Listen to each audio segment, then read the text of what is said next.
बिस्मिल्लाहिर्रहमानिर्रहीम। अस्सलाम वालेकुम। मैं हूं मोहम्मद अकरम कोसो। आज हमारी एक लंबी डिस्कशन हुई, एक डिबेट किया हमने फ्रेंड्स के साथ, दोस्तों के साथ, हिस्ट्री के ऊपर, तारीख़ पाकिस्तान के ऊपर। दोस्तों का ये कहना कि सिंध में ब्रिटिश दौर में, यानी कि before 1947 there was nothing in Sindh. Sindh में कुछ भी नहीं था ब्रिटिश दौर में, और 1947 के बाद यानी कि पाकिस्तान बनने के बाद सिंध में डेवलपमेंट हुई है, खुशहाली आई है। उनसे मैंने कुछ सवाल किए, no answers, no facts figures. तो अगर आप डिबेट करना चाहते हैं तो काउंट समवन फैक्चुअली। जो लोग ये समझते हैं, हमारे वो दोस्त, वो फ्रेंड्स, वो पाकिस्तानी जो ये समझते हैं कि सिंध में ब्रिटिश दौर के दौरान कुछ नहीं था और पाकिस्तान बनने के बाद सब कुछ सिंध में हुआ, तो ये वीडियो, ये हमारा लेक्चर उन दोस्तों के लिए है। ये मैप है सिंध का, British reforms in Sindh. British ने सिंध को फतेह किया था 1843 में, और टिल 1947 ब्रिटिश का कब्जा था बड़े सगीर के ऊपर, सिंध के ऊपर। बैटल ऑफ दोबो, बैटल ऑफ दोबो या बैटल ऑफ हैदराबाद कहलाता है ये 1843, when Sindh was conquered by the British and Charles Napier. Charles Napier journal थे ब्रिटिश के, जिसने सिंध को फतेह किया था by defeating the Mir, the Talpurs of Sindh. और इस जंग के अंदर दो बड़े नाम हैं, Mir Sher Mohammad Khan Talpur known as Sher Sindh, the tiger of Sindh, और होश मोहम्मद शीदी जो कि शहीद हुए थे। बहुत सारे सिंधी शहीद हुए थे यहां पर। ब्रिटिश ने नो डाउट जुल्म किया था सिंध के साथ। ब्रिटिश ने आकर सिंधियों को मारा था, वो अलग बात है, वो एक अलग साइड है। लेकिन हमारा जो टॉपिक है, जो मौजू है, वो क्या है कि 1843 से लेकर टिल 1947 ब्रिटिश ने फिर क्या कुछ दिया, ब्रिटिश ने फिर क्या कुछ किया सिंध के अंदर, जरा इसको समझते हैं।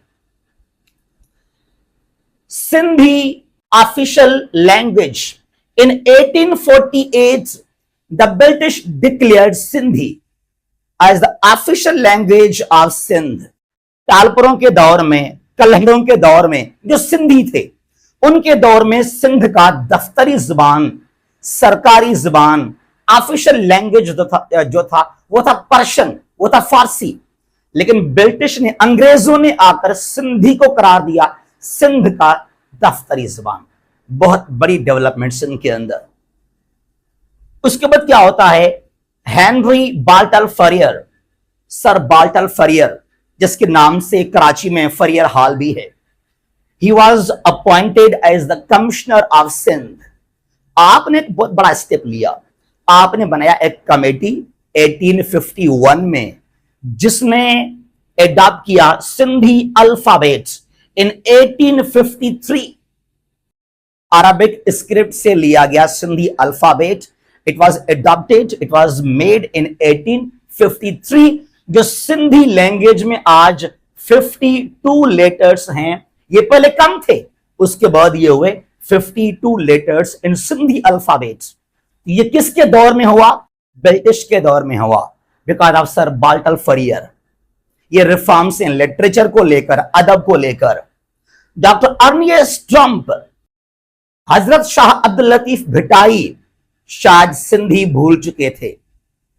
हम सिंधी भूल चुके थे कि भिटाई भी थे।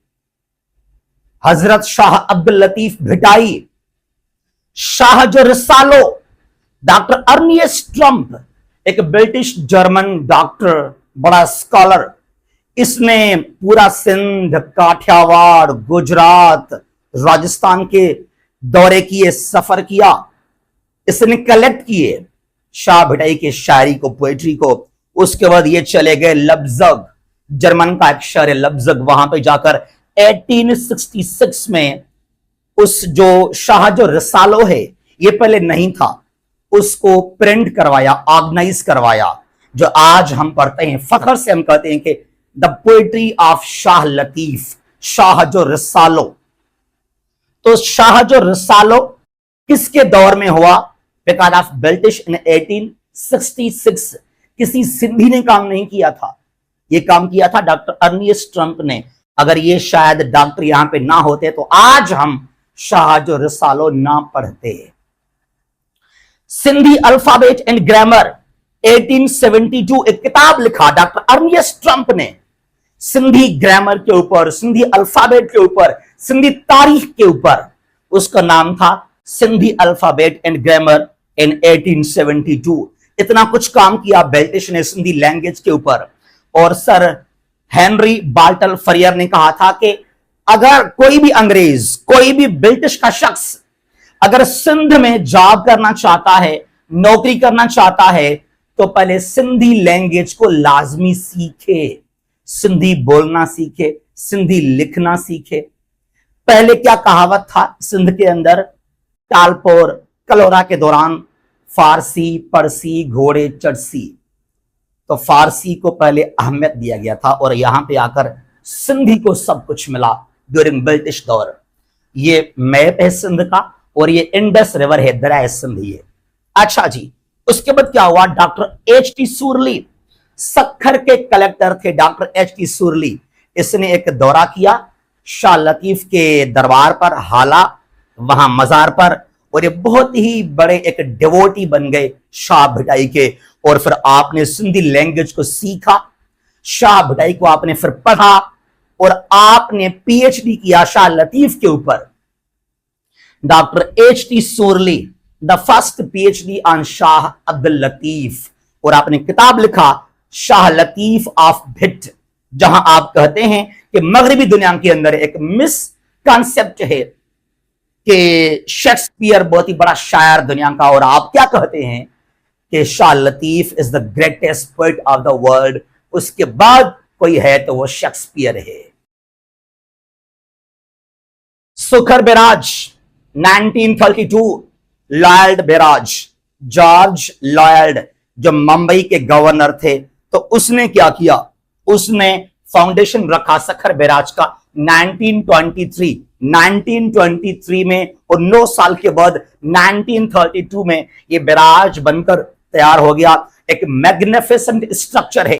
7 कैनाल्स यहां से निकलते हैं सखर बैराज से, जो शाहकार है, एक बड़ा स्ट्रक्चर है इरिगेशन को लेकर, और सिंध के लिए बहुत ही इंपॉर्टेंट है। लेकिन आज अनफॉर्चुनेटली सखर बैराज टूट रहा है, सखर बैराज कोलैप्स कर रहा है, लेकिन पाकिस्तान के पास पैसे नहीं है, फंड्स नहीं है, बजट नहीं है जो इसको मेंटेन कर सके।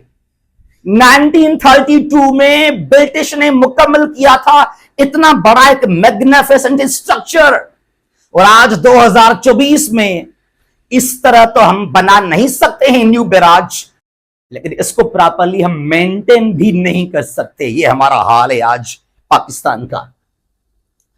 फर्स्ट रेलवे ट्रैक 1861 को बनाया गया from Karachi to Kotri, the first railway track of South Asia of the Indian subcontinent, Karachi to Kotri in 1861।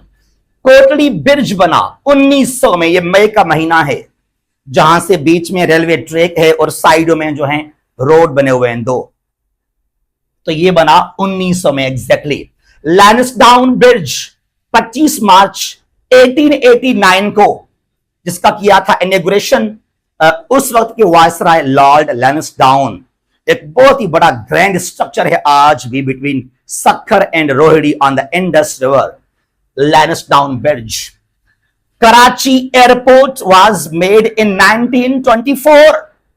Formally तौर पे 1928 में फ्लाइट्स का आगाज हुआ था कराची एयरपोर्ट पर। Also built during British regime, British era. Karachi port trust built in 1887, जो पाकिस्तान का आज सबसे बड़ा सी पोर्ट है, कराची सी पोर्ट बना था ब्रिटिश के दौर में। ये भी Karachi railway station 1898, again built by the British. Civil hospital Karachi 1898 again built by the British. ये तमाम रिफॉर्म्स किसके दौर में किए गए, introduce during the British era, 1947 से पहले की बात है ये।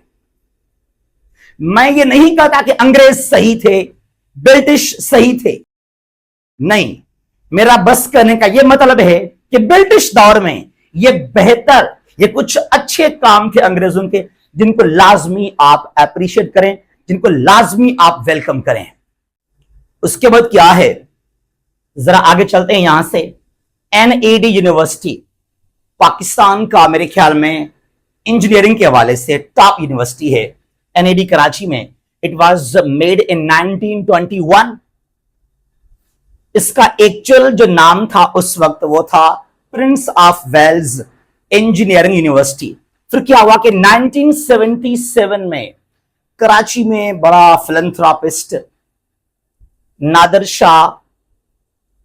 शाह एडोलजी दिनशाह, तो यहां से नाम लिया गया एनईडी, जिसका डेथ हो गया था पाकिस्तान बनने से पहले, लेकिन इसके नाम से फिर जो है ये नाम आ गया एनएडी यूनिवर्सिटी। उसके बाद डाओ मेडिकल कॉलेज पाकिस्तान के अंदर, ये दोनों टॉप इदारे हैं। NED about engineering, Dow about medical science. It was formed in 1945 before the creation of Pakistan during the British rule in Sindh. ये नाम कहां से लिया गया, सर हॉक डाओ, और ये थे उस सिंध के गवर्नर। इम्प्रेस मार्केट्स कराची का एक हिस्टोरिकल मोन्यूमेंट भी है देखा जाए तो। Empress markets opened in 1889। Sindh high court in 1926। ये तमाम कारनामे किसके दौर में सिंध में हुए, क्या पाकिस्तान बनने से पहले या पाकिस्तान बनने के बाद? जरा देखें, पाकिस्तान बनने से पहले, बिफोर 1947। सबसे बड़ी बात ये चीज, Mohenjodaro, doctor R D Banerjee, sir John Marshall, they both discovered Mohenjodaro. Larkana Sindh में है ये। इंडस वैली सिविलाइजेशन का पहचान मोहनजोदड़ो, किसके दौर में इसको डिस्कवर किया गया? During British era, during British rule in Sindh. मेरे ख्याल में अगर ब्रिटिश ना आते सिंध के अंदर, तो मेरे ख्याल में इंडस वैली के बारे में हमें कोई भी इंफॉर्मेशन आजकल ना होता। आज हम ये नहीं कह पाते कि जो सिंधी लोग हैं, जो इंडस वैली है, वो तकरीबन 5000 पुरानी एक रिच तहजीब है, एक सिविलाइजेशन है। ये हमें कैसे आइडिया हुआ? Because of British. उसके बाद की बात क्या है? आफ्टर 1947, जरा देखें आप, मैं पाकिस्तानी हूं, I am proud of being Pakistani. मैं बहुत ही पेट्रियोटिक पाकिस्तानी हूं। आजादी बहुत बड़ी बात है, एक ब्लेसिंग है, लेकिन ये रियलिटी है, ये सच है, ये तारीख है, इसको लाजमी आप माने। 1947 के बाद क्या मिला सिंध को? मुस्लिम refugees, 4 million Hindus they left Pakistan for India, and 6.5 million Muslims they left India for Pakistan।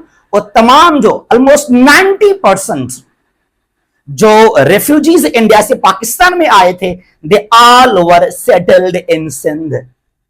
वो हैदराबाद में, कराची में, सखर में, उनको यहां जगह दिया गया। Almost 90% refugees were settled in Sindh.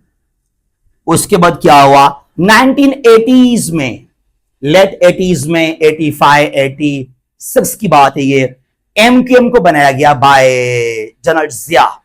उसके बाद क्या हुआ? इन अर्ली 90s सिंधी महाजर के नाम से सिंध को तबाह किया गया। कराची शहर को तबाह कर कर जो तमाम कराची के इन्वेस्टर्स थे, बिजनेसमैन थे, उनको कराची से मजबूरन फोर्स किया गया कि यू मस्ट लीव कराची। वो कहां चले गए? वो चले गए या तो लाहौर या इस्लामाबाद। सिंध को जो बड़े हिंदूज जो हमारे हिंदू भाई थे, डॉक्टर गरबख्शानी का नाम सुना होगा आपने, जो आजकल शाह जो रसालो है उसने किया उसको कंपाइल। सिंध में जो बड़े तालीम याफ्ता लोग थे, स्कॉलर्स थे, उनमें मेजॉरिटी थी हिंदूज की। They all went to India. तो पार्टीशन के बाद सिंध को बहुत नुकसान पहुंचा है, सिंध को बहुत नुकसान पहुंचा है।